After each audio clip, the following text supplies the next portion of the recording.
O assunto está chegando aqui na tela da Band.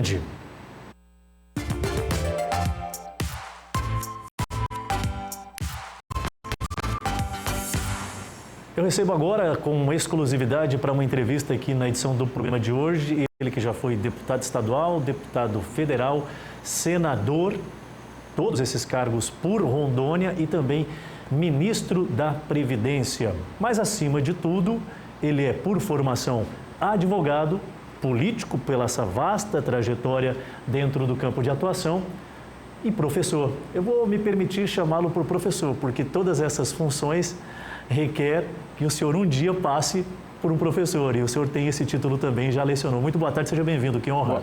Boa tarde, Adilson Norato, boa tarde a todos os telespectadores. É um prazer estar aqui e dizer que o importante, meu nome é Amir, eu nasci só com isso, quando me batizaram, e praticamente todos os títulos vão ficar pelo caminho, mas o Amir está vivo e está presente, e está ativo e quer ainda prestar um serviço à nossa gente e à nossa terra. Não só quer, como tem emprestado, né? Porque só pela trajetória, pelo compartilhar da experiência vasta que o senhor tem, não só no campo político, isso tem contribuído demais e orgulhado Rondônia, né? Pela representatividade que o senhor, mesmo não estando ocupando um cargo eletivo, tem se posicionado diante dos momentos mais adversos que a gente vem enfrentado.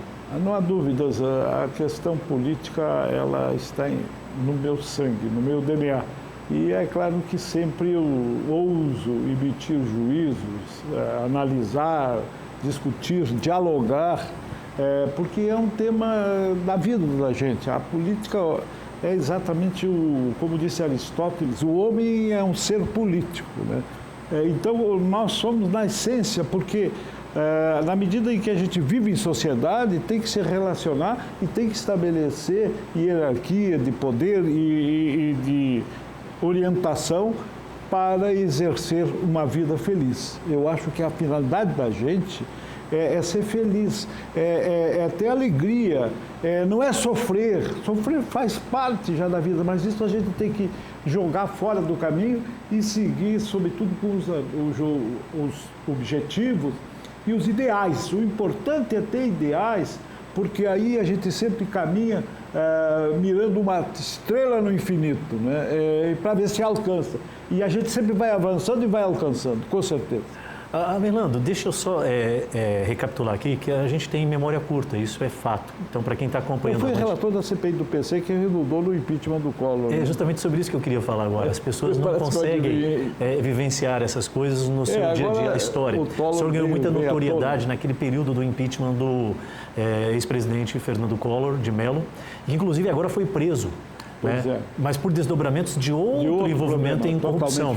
O senhor sempre teve um papel muito atuante no combate à corrupção, desde quando o senhor entrou para a vida política. Por isso que eu queria relembrar esse caso. Queria que o senhor só contextualizasse de forma muito objetiva essa trajetória, principalmente de um momento que foi marcado, né? Como protagonismo, um representante do povo de Rondônia participando efetivamente. Foi uma missão delegada pelo Congresso Nacional, pelo povo brasileiro, realmente uma delegação que me exigiu tudo o que eu tinha, o que eu imaginava e com as bênçãos de Deus para exercitar aquela função, que não era fácil. Você enfrentar um presidente, ele estava fortalecido, ele era um gigante, ele era um super-homem, né?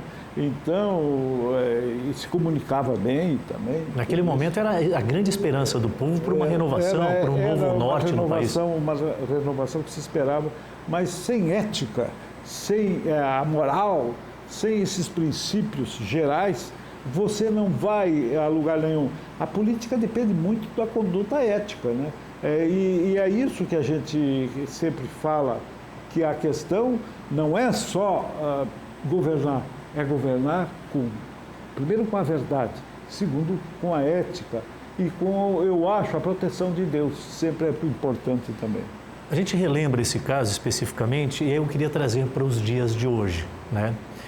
Com essa trajetória que o senhor tem, acompanhando como ninguém essa parte jurídica do nosso país, por que a gente ainda enfrenta esse mantra de corrupção? Vejam que agora o ex-presidente, que voltou, inclusive, com condições aptas e foi eleito mais uma vez para outros cargos.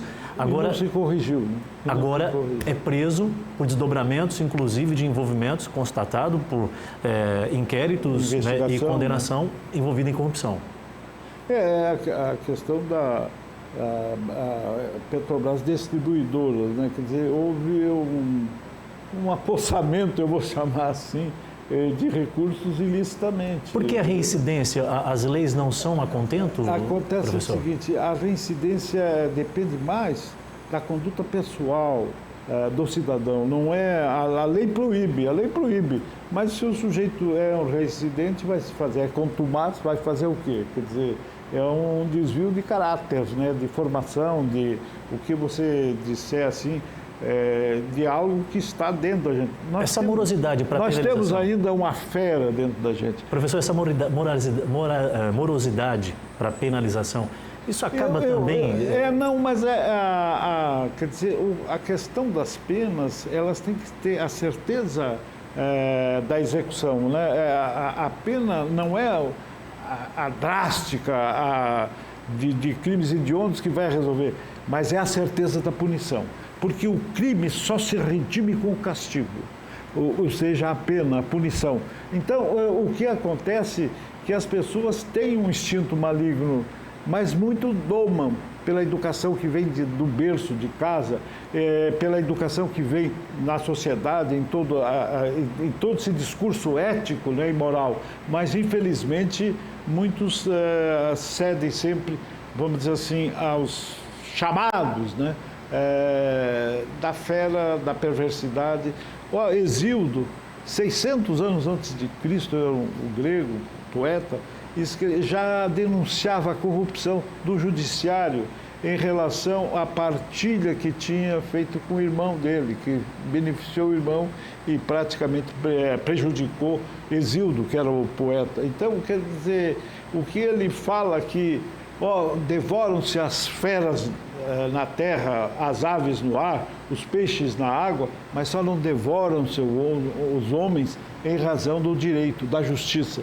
Então, quer dizer, se a gente atender os ditames da justiça, os ditames do direito, que cada um tem o seu direito, tem que se respeitar, o meu direito vai até onde tem o limite do outro, então a gente viveria em paz. Se obedecesse aos 10 mandamentos, também viveria em paz. Mas, infelizmente, parece que nós estamos vivendo um tempo assim que desabrochou de maneira assim visível e dolorosa a perversidade humana. Você vê aqui, mata uma criança, ontem um adolescente entrega o celular e o bandido... A banalização da vida, né? Tem chamado muita atenção. A banalização da vida. Então, a vida é o que nós temos de um valor superior a todos. Fora Deus é a nossa vida. Então, quer dizer, se você trata-se com esse desprezo, então roubar, aí, como você viu agora, não sei, esses atos praticados na Previdência, é uma coisa da barbárie mesmo, quer dizer, de quem é desumano, de quem não tem o mínimo amor ao próximo, de quem realmente despreza, sobretudo, os velhinhos, as velhinhas, as pessoas fragilizadas. Eu, quando entrei no Ministério da Previdência, que fui chamado de tarde e me preparei à noite, o que eu vou falar? Eu disse assim, vou propor assim, um discurso, a humanização da Previdência Social. Eu quero aprofundar nessa questão da Previdência, porque é um assunto que está muito quente e muito decepcionante também para o povo brasileiro. Mas antes eu queria a opinião do senhor, porque é muito válida. Nós vivemos um momento de polarização. Essa discussão sobre ideologia política e tudo mais despertou também na sociedade.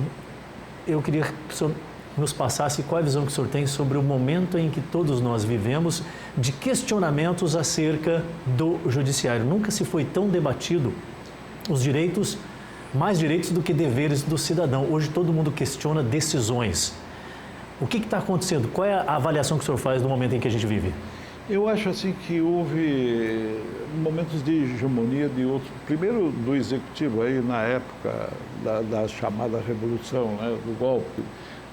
Depois você tem assim na Constituinte uma certa hegemonia do poder legislativo. Então o poder legislativo manda tudo. Agora também manda tudo com as emendas, então agora pegou outra fatia, outro lado do poder, que é exatamente dos recursos orçamentários. Então, eu acho o seguinte, e o Poder Judiciário nessa fraqueza, onde todo mundo tem um rabo, com medo de passar perto do fogo, quer dizer, foi abrindo espaço para o Judiciário em demasia.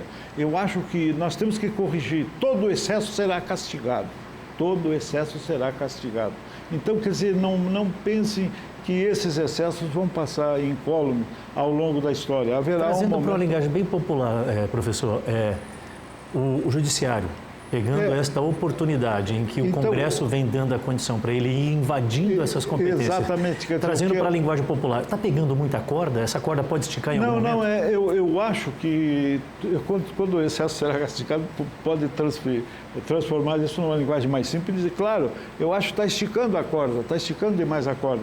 Eu acho que cada um tem que ficar no seu limite, não pode exorbitar, não pode ir além da sua competência.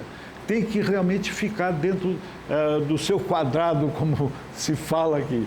Então, o que eu quero dizer é que realmente eu acho que o Poder Judiciário ganhou pela fragilidade, pela fraqueza, pelos problemas, pelo rabo de palha que tem os políticos. E isso, então, o que é que deu? Uma soberania maior, quer dizer, como eu disse assim, está estendido praticamente em tudo o poder, hoje, legislativo, não, hoje, evidentemente, o Poder Judiciário.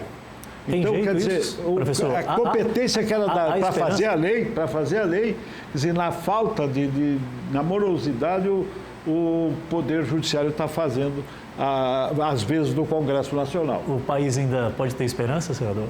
Eu acho que sempre tem esperança. Se não tivesse, a gente sucumbiria. Sem esperança e sem amor, né? O Dostoiévski dizia uma coisa que é importante: o inferno é a incapacidade de amar. Quem não tem essa incapacidade de amar vive no inferno.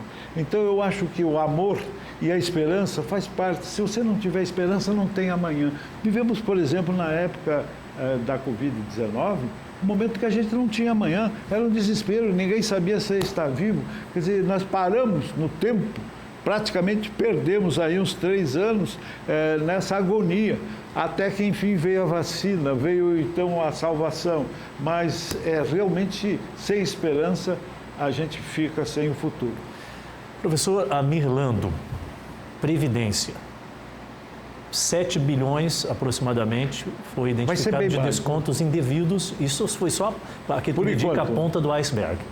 Aí agora vem mais uma descoberta de que em cerca de 90 bilhões estariam de forma muito duvidosas sendo articulado ali no meio com empréstimos não pedidos, com dezenas de milhares de reivindicações para rever determinadas questões que pelo próprio beneficiário estariam indevidas.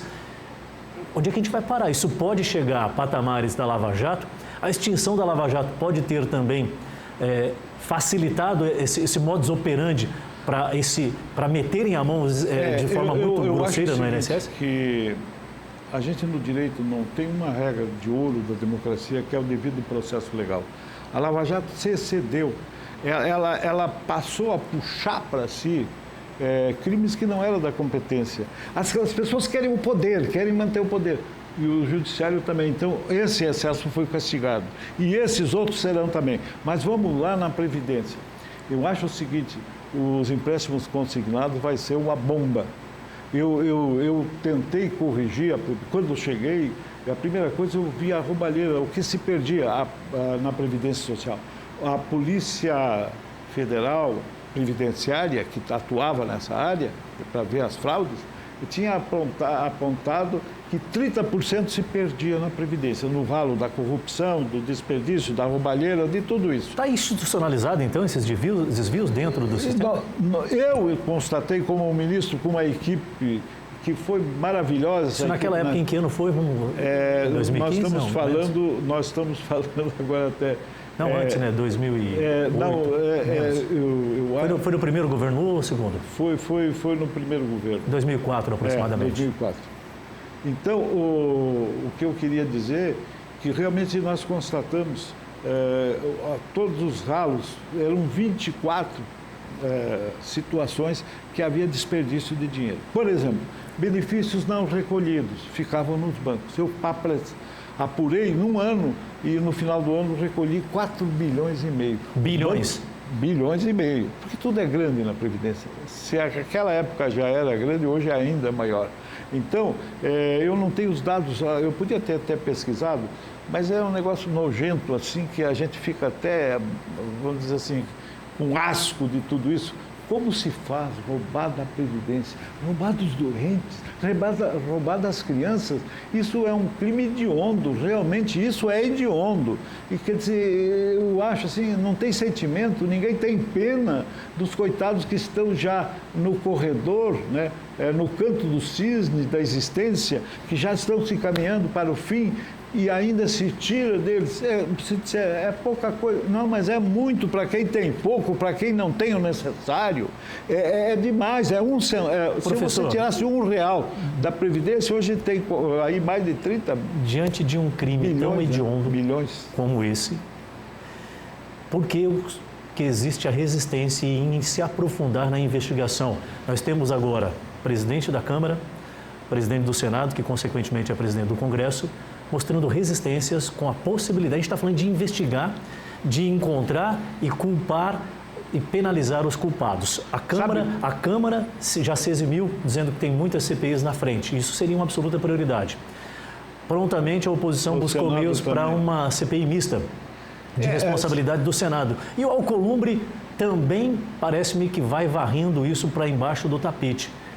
Como é que fica? Olha, eu acho o seguinte, quer dizer, é porque essas pessoas, e certamente alguém, ou amigos, ou parentes, ou próximos, tiveram essas vantagens ilícitas para o seu bolso. A essência da política é pensar nos outros, não em si, não no próprio bolso. E esse pessoal pensa no próprio bolso, entendeu? Então, possivelmente, se você apurar, vai aparecer vínculos estranhos nessa relação que chegam nos parlamentares, em alguns parlamentares. O senhor falou no começo aqui, quando a gente falou sobre Previdência, eu citava os números, o senhor disse assim, vai ser muito maior. Tem muita coisa para acontecer ainda? Eu acho que tem, porque no meu tempo, o meu número que eu tinha de desperdício geral, né? Porque são várias, lá eram outras atitudes, outros momentos.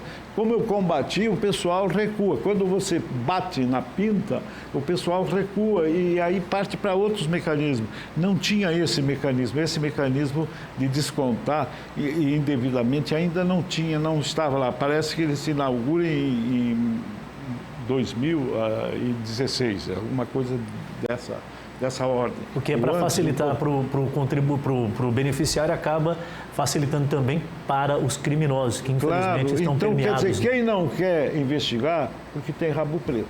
Essa que é a E aí eu volto lá para o popularismo. Quem não deve, não teme. E principalmente se você tem obrigação, você é representante do povo. Exatamente. Professor, infelizmente a gente vai ter que encerrar a entrevista, mas eu precisava entender como é que está a vida do advogado Amir Landor. O senhor está atuando, o senhor está partidariamente envolvido ainda na política. Olha, 2026 é ano de eleição.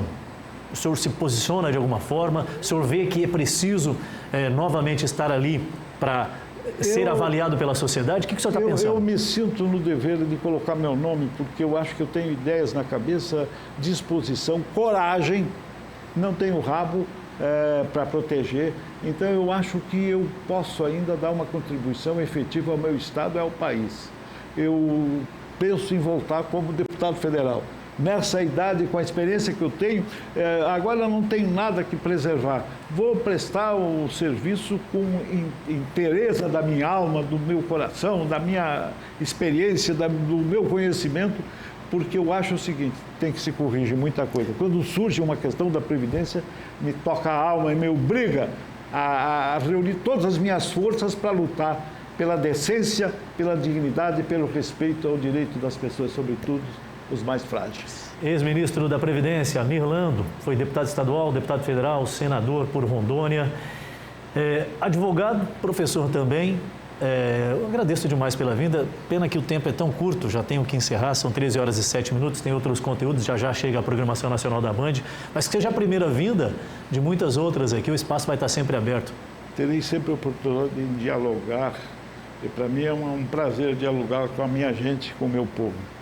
estou sempre à disposição, dentro dos meus conhecimentos, para trocar ideias. Perfeito. Amir Lander, aproveitar e mandar um grande abraço ao meu amigo Arimar Souza de Sá, um grande jornalista, também advogado, um amigo de longa data, que também, sem sombra de dúvidas, tem a sua parcela de contribuição e que sugeriu a entrevista aqui e que fez o caminho, a ligação com o nosso nobre professor, doutor Amir Lander. Um grande abraço mais uma vez, o assunto é na tela da Band.